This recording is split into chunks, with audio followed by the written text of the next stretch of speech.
ऐसा business ideas बताऊंगा जिसके मदद से आप बहुत ही अच्छा पैसा कमा सकते हैं।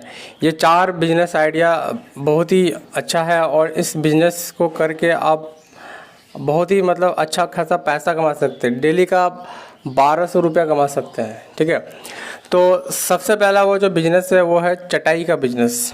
चटाई चटाई क्या होता है, जैसे आप देखे होंगे कि जैसे बहुत जगह पे उसको बिछाया जाता है। जैसे कोई गरीब घर है तो उसमें बिछा करके उसको सोया जाता है। ठीक है, और भी बहुत सारा ऐसा काम होता है जिसमें कि चटाई को इस्तेमाल किया जाता है।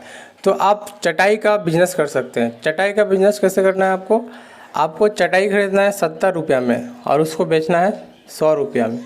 ठीक है, मतलब आपको 70 रुपया में ख़रीद के लाना है होल सेलर के पास से, और उसी चटाई को आपको 100 रुपया में, 90 रुपया में बेचना है। 120 रुपये में भी आप बेच सकते हैं। 70 रुपया में ख़रीद के आप 100 रुपया में बेचिएगा तो आपको एक चटाई पे 30 रुपये का प्रॉफिट होगा। समझ रहे हैं ना आप? तो एक चटाई पे 30 रुपये का प्रॉफिट होगा। तो आप मान लीजिए 100 चटाई भी बेच देते हैं। ठीक है, तो 100 चटाई का आपका हो गया 3000 रुपया। तो आप ये बिजनेस कर सकते हैं। पहला तो आपका चटाई का बिजनेस है। 70 रुपये में खरीदिए, 60 रुपये में खरीदिए होल सेलर के पास से, और उसको 100 रुपये में बेचिए और अच्छा खासा आप पैसा कमा सकते हैं। जैसे मान लीजिए आप कहीं पे बाज़ार वगैरह है तो वहाँ पे आप ले जाकर उसको बेच सकते हैं, या फिर साइकिल पे उसको लगा करके आप गांव-गांव घूम करके बेच सकते हैं। तो ये काम आप कर सकते हैं और इससे आप अच्छा खासा पैसा कमा सकते हैं। ये बिजनेस हमेशा चलने वाला है और ये कभी बंद भी नहीं होगा। चटाई हर घर की ज़रूरत होता है, जैसे हर घर में चटाई की ज़रूरत पड़ती है। बात करें 2 नंबर बिजनेस की, तो बिजनेस है कपड़ा का बिजनेस। कपड़ा का मतलब जो जैसे मेरा ये शर्ट है, तो इस शर्ट को मैंने ख़रीदा कितना में, 500-600 में मैंने ख़रीदा था, 600 रुपये में ख़रीदा था। तो इस शर्ट का जो मेन जो प्राइस है, जो इसको ख़रीद के लाता है वो इसको 250 रुपये में या फिर 300 रुपये में ख़रीद के लाता होगा, लेकिन इसको जो बेचता है वो 600 रुपये में बेचता है। 600, कोई 700 में बेचता है। ठीक है ना? तो आप कपड़े का बिज़नेस कर सकते हैं। कपड़े का बिज़नेस क्या होता है, जैसे कोई टी शर्ट बेच सकता है। अभी जैसे गर्मी का टाइम आ गया, गर्मी का दिन आ गया, तो अभी क्या होगा, ज़्यादातर टी शर्ट बिकेगा। आप गांव-गांव घूम करके टी शर्ट बेच सकते हैं। आप 60 रुपया 70 रुपये में एक टी शर्ट खरीद के लाइए, और मतलब बहुत सारे टी शर्ट खरीद के लाइए होल सेलर के पास से, और उसी टी शर्ट को 150 रुपये में, 200 रुपये में बेचिए। तो ये वाला आप बिजनेस कर सकते हैं, कपड़े का बिजनेस।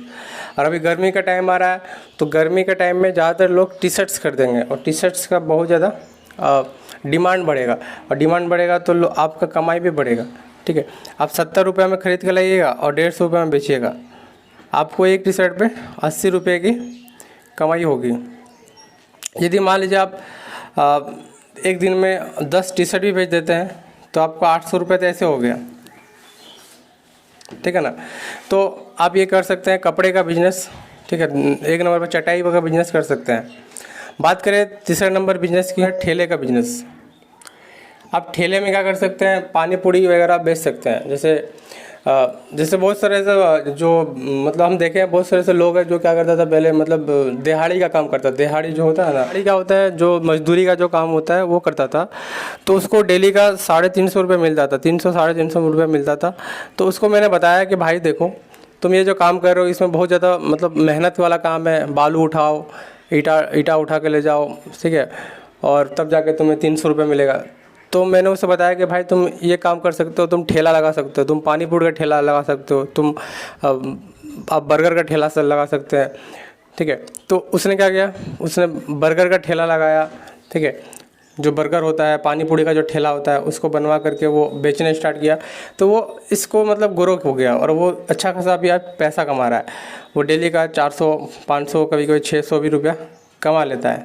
ठीक है, तो आप इस बिज़नेस को कर सकते हैं, ठेले का बिज़नेस, जो पानी पूरी वगैरह होता है, या फिर चाउमीन, बर्गर, मोमोज़, ये सब आप बेच सकते हैं। तो इसमें ये वाला जो काम है, ये मतलब अभी के टाइम में ट्रेंडिंग में है। मतलब ज़्यादातर जो लोग होते हैं वो मतलब ठेले का बिज़नेस करते हैं। पानी पूरी बेचना हो गया, मोमोज़ का बेचना हो गया। ठीक है, ये सब आप कर सकते हैं।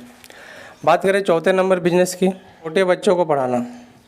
छोटे बच्चों को पढ़ाना। जैसे मान लीजिए आप 10 क्लास के हैं, ठीक है, तो आप 10 क्लास के हैं तो आप 7 क्लास के बच्चों को पढ़ा सकते हैं, 8 क्लास के बच्चों को पढ़ा सकते हैं, अपने से जो नीचे का जो बच्चा है उसको पढ़ा सकते हैं। आप मान लीजिए 12 क्लास में है तो आप 12 क्लास में है तो आप 10 क्लास के बच्चों को पढ़ा सकते हैं, 9 क्लास के बच्चों को पढ़ा सकते हैं, ठीक है। और लोग मतलब पैसा देने के लिए तैयार हो जाते हैं। जैसे मान लीजिए कोई घर है, ठीक है, तो आप उस घर में जाइए और उनसे बात करिए कि मुझे आपके बच्चों को पढ़ाना है, ठीक है, तो वो आपको मतलब 1000-2000 रुपये दे देगा, समझे ना। 1000 रुपये महीने का या फिर 2000 रुपये महीने का आप दे देगा। जैसे आप उसके घर में जाके पढ़ाइएगा तो वो देखेगा हाँ अच्छा पढ़ा रहा है, तो फिर आपको पैसा देने के लिए रेडी हो जाएगा, ठीक है ना। तो आप ये काम कर सकते हैं, छोटे बच्चों को आप पढ़ा सकते हैं, ठीक है। छोटे बच्चों को पढ़ाना बहुत ही आसान होता है। आप जैसे मान लीजिए आप ग्रेजुएशन में हैं तो आप 10 क्लास के बच्चों को पढ़ा सकते हैं, 12 क्लास के बच्चों को पढ़ा सकते हैं। आप 9 क्लास में हैं तो 7 क्लास 8 क्लास के बच्चों को पढ़ा सकते हैं, ठीक है। तो ये काम आप कर सकते हैं, बहुत ही अच्छा काम है छोटे बच्चों को पढ़ाना। और हर मम्मी पापा ये चाहता है कि मेरा जो बच्चा है वो पढ़े लिखे होशियार बने। मेरे बच्चे के लिए कोई ऐसा आदमी होना चाहिए जो कि मतलब मेरे बच्चों को मेरे घर में आ करके ट्यूशन पढ़ा दे और अच्छे से सिखा दे, जोड़ना घटाना मैथ्स वगैरह होता है उसको सिखा दे। तो आप ये काम कर सकते हैं, आप छोटे बच्चों को ट्यूशन पढ़ा सकते हैं, ठीक है। तो दोस्तों ये जो मैंने आपको 4 चीज़ें बताया, पहले चटाई का बिज़नेस बताया, फिर मैंने आपको कपड़े का बिज़नेस बताया, फिर मैंने आपको ठेले का बिज़नेस बताया और चौथे नंबर पे मैंने छोटे बच्चों को पढ़ाने का बिज़नेस बताया। तो इस बिज़नेस को आप करके अच्छा खासा पैसा कमा सकते हैं। आप डेली का 1200, 1000 रुपया, 1500 रुपया कमा सकते हैं। तो दोस्तों यदि मेरा वीडियो आपको थोड़ा सा पसंद आया हो तो प्लीज़ मेरे वीडियो को एक लाइक कर दीजिएगा और चैनल पे नए हो तो प्लीज़ चैनल को सब्सक्राइब कर दीजिएगा। धन्यवाद दोस्तों, जय हिंद।